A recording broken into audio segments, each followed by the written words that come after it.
Hello, everyone. My name is McKay. I'm the campaign manager for Brashad. He is running for U.S. Senate. Really big position, but we are definitely a grassroots campaign, and we're going to make it through from whatever we do. Really, thank you for Monolith Brewery for letting us be in this space today. You know, it's definitely a really great space, so we're definitely appreciative for just being here today. As we are listening to these great music, we're thankful for this amazing band, the jazz music. Thank you for singing, like that was amazing as well. So give me some claps right now. But yeah, so today we are here. We are just going to be talking about Brashad and his policies. He's going to be giving a speech.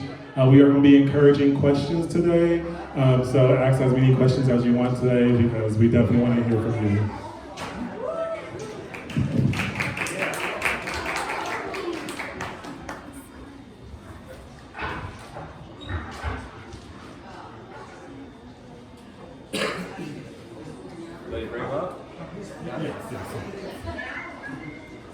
And now give it up for Brashad.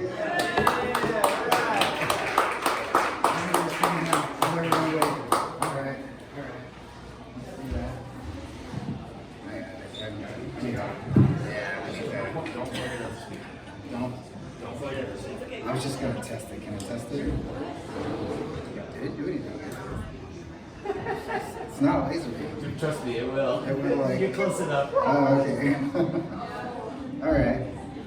Well, so a lot of you already know who I am. I'm Brashad Hasley. I'm a veteran. I'm a husband. I'm a software engineer. I've been... You were right indeed. Anything. And so... Are we good now? Cool. All right, excellent. So I'm a veteran, I'm a software engineer, I'm a husband. I grew up in a single family home. I started from the bottom, made my way up here. This has been it's been a hard life here in America, just making it work. It's been an achievement to have a career and to have my career and create my own self here. And I'm living a good life finally. It was hard work and it was something that I was able to do here in my country. I was trying to realize the American dream. And as time has progressed, I've slowly been realizing that dream has become harder and harder for the American people to achieve. I've been realizing over time that I didn't have it as hard as I thought because I keep seeing my fellow Americans start to suffer. Every day I start hearing from my friends, I hear from my family, I start to hear that they didn't get as lucky as I did. They didn't have the opportunities that I did. And without that luck and without those opportunities, many of us have not been able to realize the American dream. It's been something that has been flowing away from this country for the past 20 years, bleeding out of our system. And now we're sitting here at this time where our economy is on unstable ground, our future is not in sight, and we have no idea what our country's gonna look like in the next 2 years. Everyone is thinking now, what can we really do anymore here? What kind of life can I live? What kind of life can I offer my children? Can I even have children? With the way things have gotten so expensive, inflation has been going out of control, housing is out of control, people don't know what they can do anymore. People are so confused and so lost, and our politicians are playing a game. They're arguing with each other. They're slowly making changes that don't come into effect for years. And the whole time, we're sitting here looking at them, waiting for them to explain what it is they're doing while our country continuously degrades, while the dream continuously gets further and further away. That's okay, bro. I agree. And so now we sit here and we're all wondering, is someone gonna come home?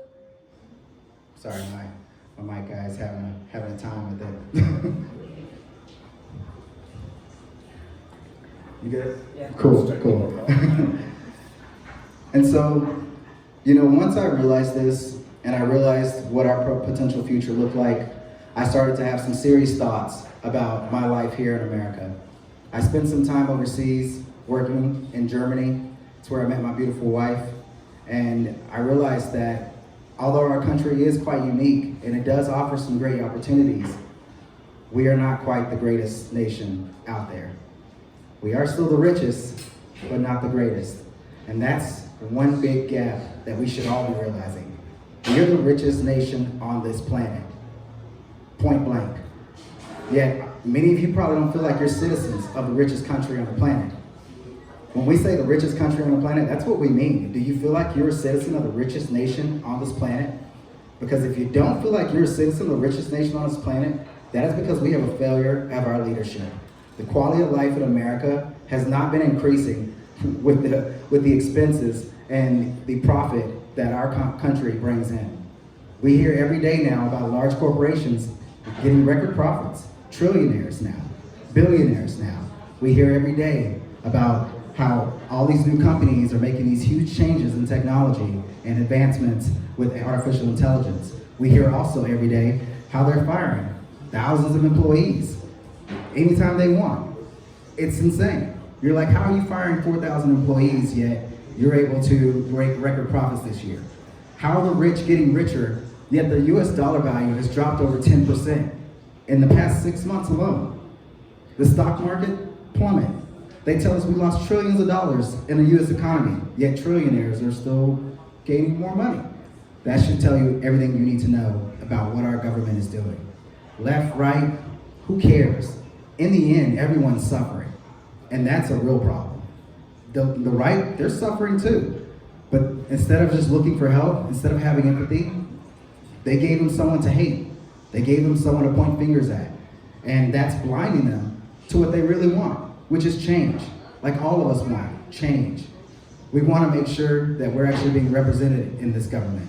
We want to make sure that our representatives are going to be doing things that profit our future, that provide us with opportunity, provide us with safety and a way forward, with hope.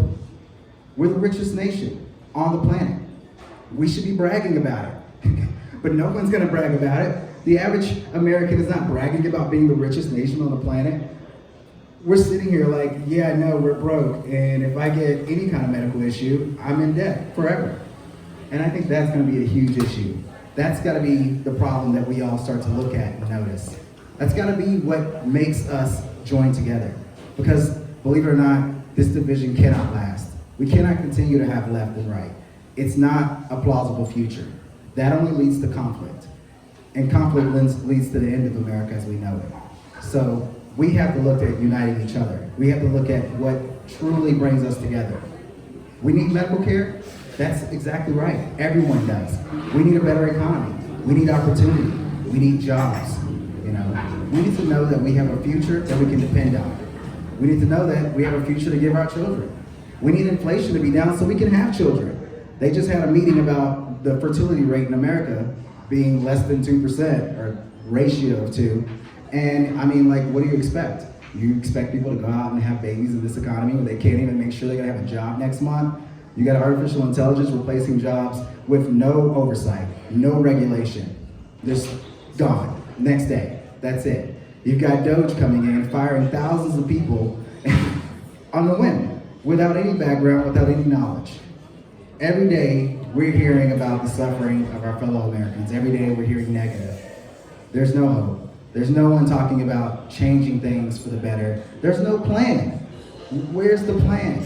If we're doing all of this, for what? We're also spending billions of dollars on deportation. We've got ICE ripping people from their homes, separating families, arresting children. Like, what the hell's going on? We're spending money. Every time an Asian's out there doing something, that's costing American tax dollars money. We're spending this money for what?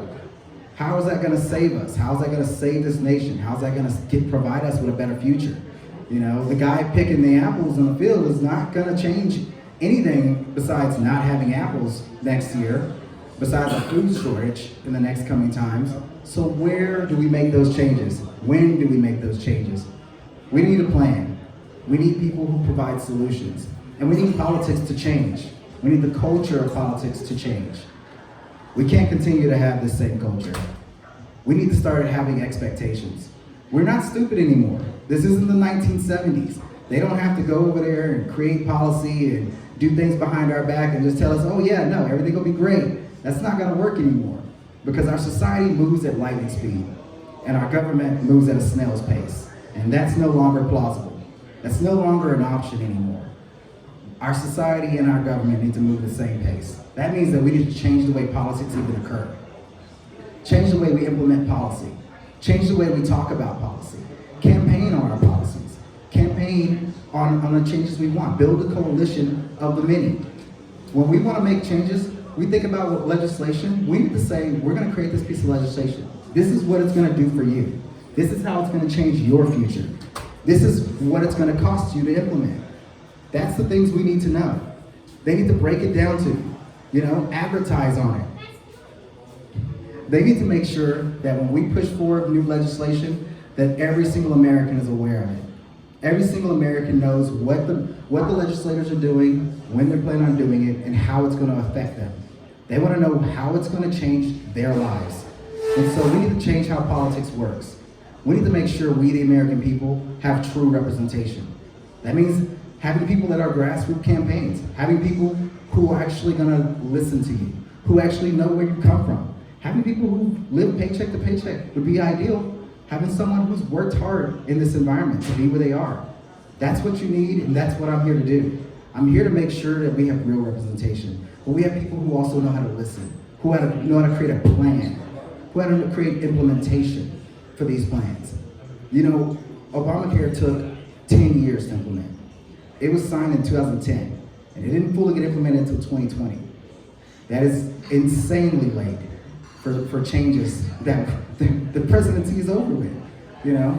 That's insane. We can't continue to do our legislation this way. Software companies are pushing out massive pieces of software every year. Hardware every year. Their efficiency is off the scales when it comes to the government. But the government is so far behind, they don't even have people who are even from this generation in their seats. They don't have engineers. They don't have architects. And they need them. They need people who can design. They need people who can think deeply and critically. They need people who can go and talk to the people and learn how these policies may actually affect their lives. We need policy that's going to be implemented that has the people in mind. That means talking to people, saying, look, if we change this, would that be beneficial to your life? And when the people say, hell yeah, then we say, all right, that's the policy we're going to campaign on. This is what you're going to get. This is what we're going to do. This is what it costs you. And it may cost you something, it may cost you nothing. But changes have to happen. And the way we do things has to change. I don't believe in just going up there and signing on to everything my party decides to do. That's not gonna happen. I'm gonna be an individual, and I'm gonna do what's best for Colorado. So if there are federal funds that Colorado needs in the future, that's what Colorado's gonna get. I'm gonna go to any negotiating table I need to. It doesn't matter where it's at. It doesn't matter how scummy the other side may be. I'm gonna work with whoever needs to be worked with to make sure Colorado benefits. Colorado has a future and its people are secure. And then I'll do what's next and do the right thing for the American people. That's the mission we have to look forward to. We gotta look at doing things for everyone, but we have to make sure that our representatives are representing the people. And when we put legislation forward, we understand how that's gonna affect people's lives. How will this change their life for the better? How will we implement this plan? And when can we do it? Everything needs to be staged now, and there's no reason we can't do that anymore. With social media changes, with the changes in technology, with the changes in artificial intelligence, it's quite obvious that everything is moving a lot faster. The government needs to get on top of that too. Everyone should be moving fast. Your legislators should be the smartest people you have. They should be the best people you have up at the helm. They should be the ones representing you. And we need to be critical about who we send up to Washington. We don't need any more lame ducks. We don't need anyone quiet, sitting in the shadows. We need people who know how to be outspoken, who know how to create plans, and who know how to negotiate. I think that the time for having our elders continue to lead our country is coming to an end. We have to start thinking about who's gonna lead the future and who's gonna make those changes. That's why I'm here. And it's not all doom and gloom. I plan to make plans that's gonna change the culture at Washington. I plan to implement changes that are beneficial, but also that explain what we're doing. I wanna start having events.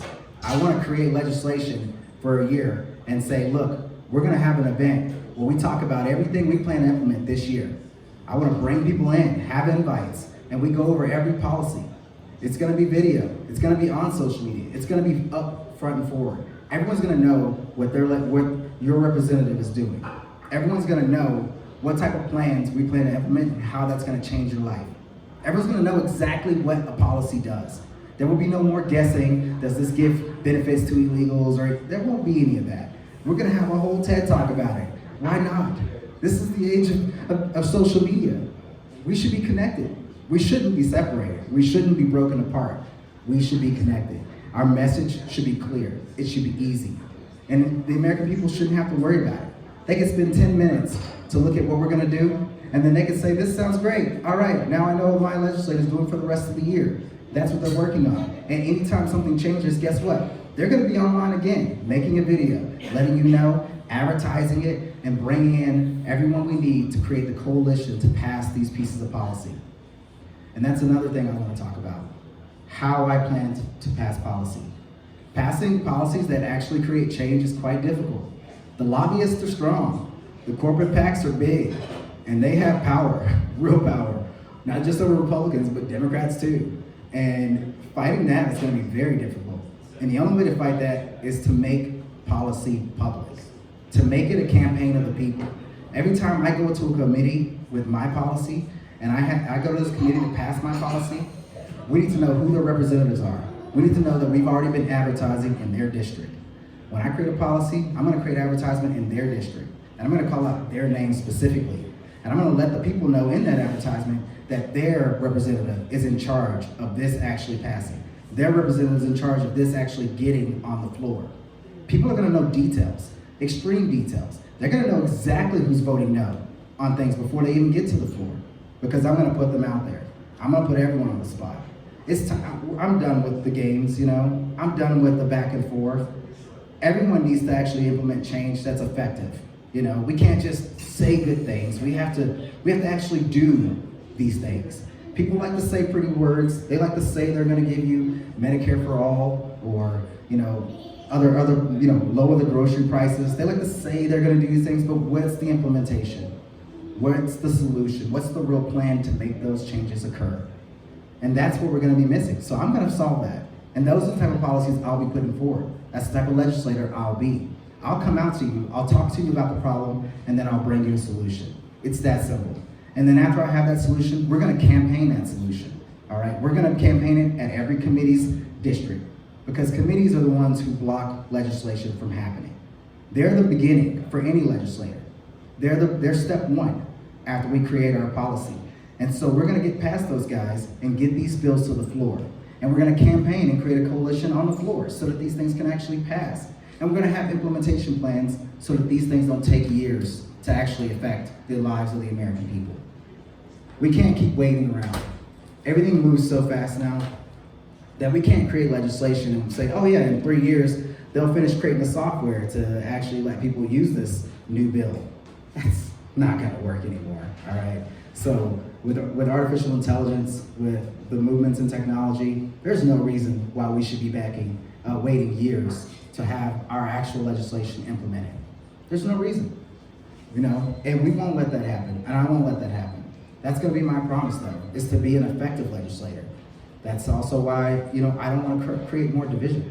Why I don't wanna continue to talk about, you know, Republicans or MAGA or Democrat. I just wanna talk about the legislation, what the people need, the changes that they're gonna require, and how fast these changes need to happen so that people can start realizing the American dream. That's really it.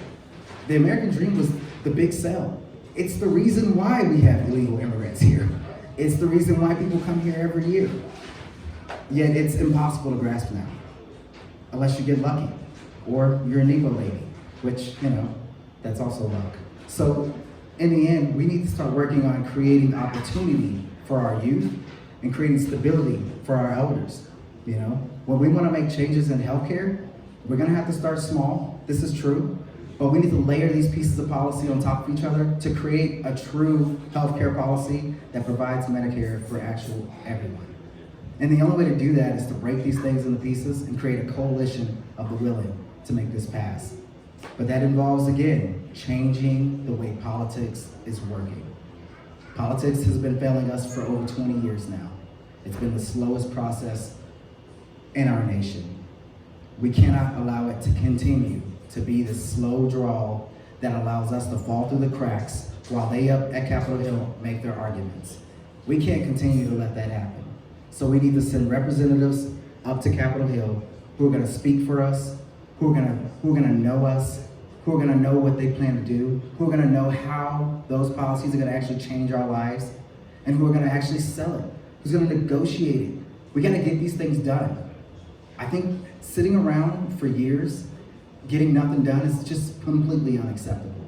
Being at a session for arguments between party lines is unacceptable. When the American people are suffering, when the American people are seeing inflation go skyrocket, seeing their wages not being able to keep up, and some losing their jobs entirely. People are now furloughed. Right now, they're furloughed. They're going without pay.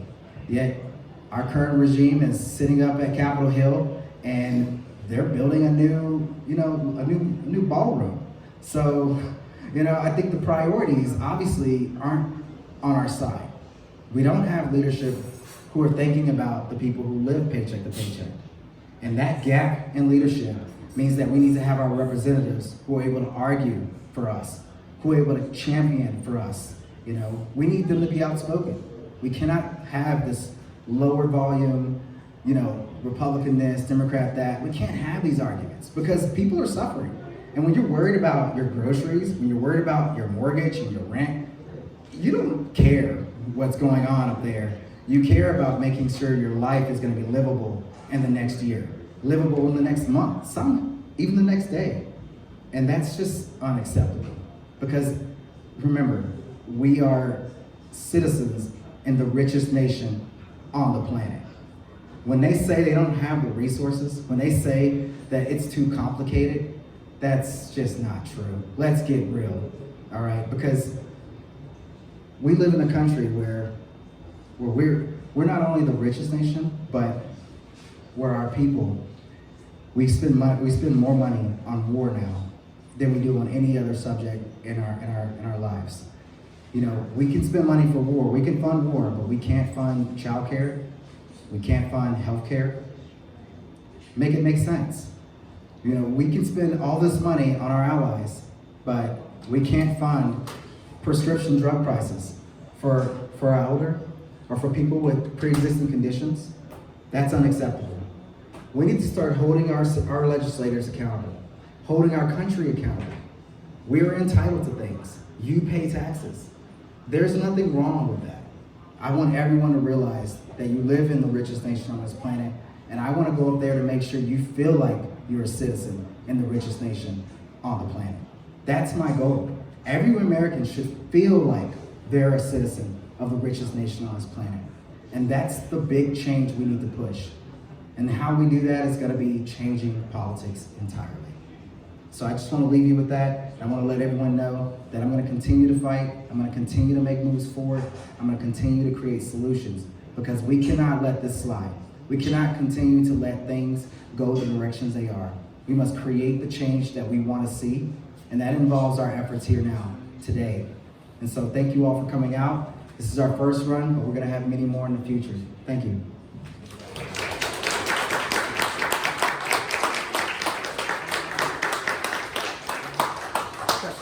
Oh yeah, we will have a couple of questions if anyone wants to ask any.